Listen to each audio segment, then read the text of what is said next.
If alcohol was a communicable disease, like H1N1, a national emergency would be declared.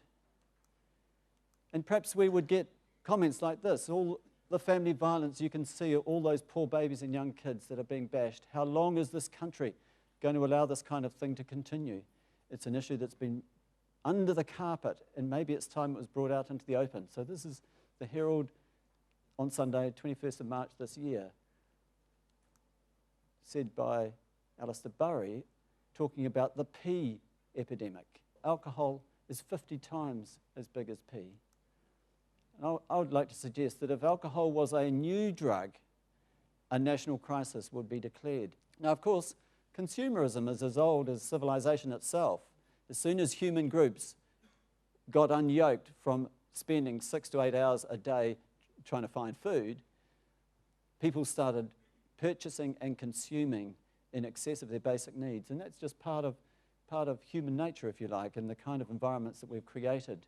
The issue is that alcohol is no ordinary commodity, and secondly, the presence of business corporations.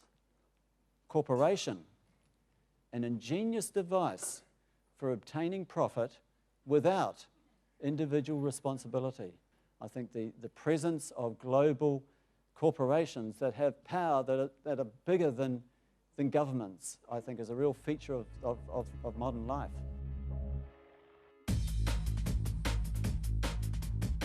The alcohol industry actively markets alcohol to young people. So youth, 15 through 24, is a nearly perfect market for the alcohol industry. It's that wonderful, exuberant stage in our lives when we've still got a rather disconnected brain, which allows us to have this natural exuberance and happiness. But if you can get young people drinking regularly in their teens, then you've got them customers for life, just like the tobacco industry. And every advertisement seen by a young person, 15 through 24, increases the number of drinks they consume by 1%. Previously, the alcohol industry has denied, and will continue to deny, that they market to young people, but we now have evidence from an insider, and there will be more insiders come forward over time, guaranteed. But this person tells us that the industry has deliberately targeted young people by sweetening ready-to-drink alcohol pops to mask the taste of alcohol and get them going. The relative safety of drugs is determined by a safety ratio, which is the lethal dose of the drug divided by a typical recreational dose. And you can see here that ethanol is closer to heroin than it is to ecstasy, and it's on par with methamphetamine.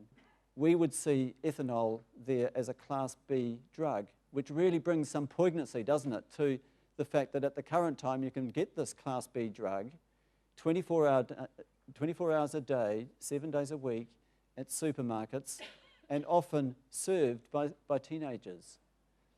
Just imagine if it was morphine or D-amphetamine that's being served 24 hours a day at cheap price in supermarkets. The incestuous relationship between government and big business thrives in the dark.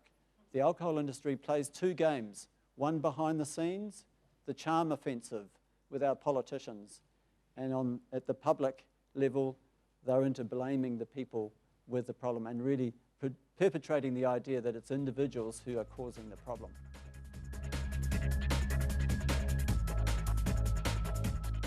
If we really do want a safer and healthier society, we need to find a new middle ground between these two extremes. The excessive commercialization of alcohol, which is where we are at the current time, and at the other extreme is prohibition. The 5+ solution then are these things. We've got to raise alcohol prices, raise the purchase age, reduce alcohol accessibility, reduce marketing and advertising, increase drink driving countermeasures, plus increase treatment opportunities for heavy drinkers. There is a robust relationship between the price of alcohol and how much is drunk in a population.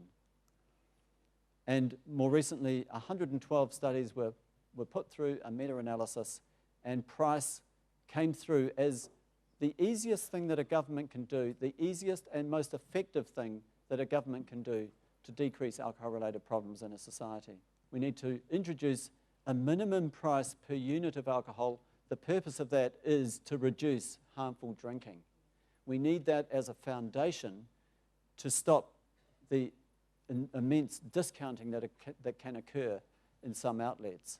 We've got to raise the purchase age, and Kip Kipri has done the work and showed that there have been 430 tragedies on the road, 15 to 19-year-old, since the purchase age was dropped. Currently, the alcohol industry spends $200,000 a day normalising and maintaining the heavy drinking culture.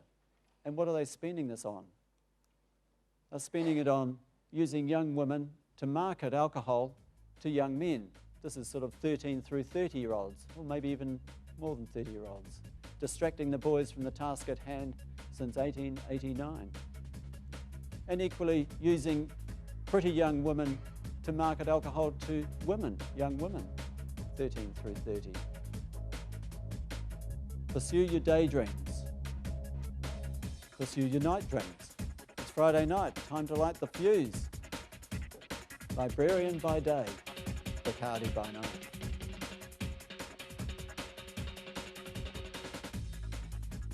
We need to reduce alcohol accessibility.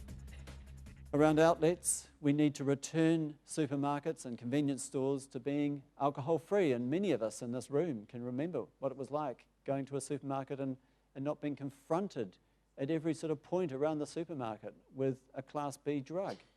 About half of the marketing budgets are actually spent on sponsorship. And the one big sponsorship deal in New Zealand is really around Mighty All Blacks. And this is 1989, Stand By New Zealand's finest. You can see down in the corner there, the Lion Nathan Steinlager brand. And you can imagine, well, I know for a fact, because I've seen them, these posters in the bedrooms of our youth, mainly young boys, but from an early age, making this association, quiet association between Steinlager, drinking alcohol, and our national icons. We're suggesting a French version of the Loire et Vin, a New Zealand version of the French Loire et Vin, which is their strategy around control and getting better control over advertising and marketing. So no alcohol promotion permitted through television, radio, cinema, billboard, or internet. Just ban it all. No alcohol promotion permitted through sponsorship of sport or cultural events, just like tobacco. Limited advertising around information on the product only, no selling of values or lifestyle, and fourthly and importantly, marketing of alcohol at youth being strictly prohibited.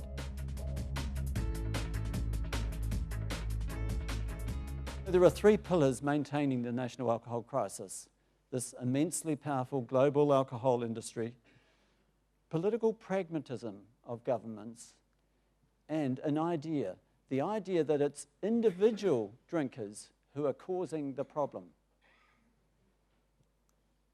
And what we have is an industry that's kind of brainwashed us all as a population into thinking that life can't be enjoyed without alcohol. So you probably have got this message, warning, the alcohol industry is not your friend. These aren't my words. These are an editorial in 1992 by Lawrence Wallach talking about the 4 key tactics used by the alcohol industry. They portray alcohol as part of the good life. They associate it with sex, fun, success, peer acceptance, and independence. They link alcohol problems with this irresponsible minority, the losers who can't quite handle their alcohol or have a genetic predisposition to it. There are many people with alcohol problems, and it's in the region of 700,000 people with heavy drinking. Each of those heavy drinkers is affecting perhaps 5 other people in a negative way from time to time. That's 3.5 million of the population. That's pretty close to the population of New Zealand.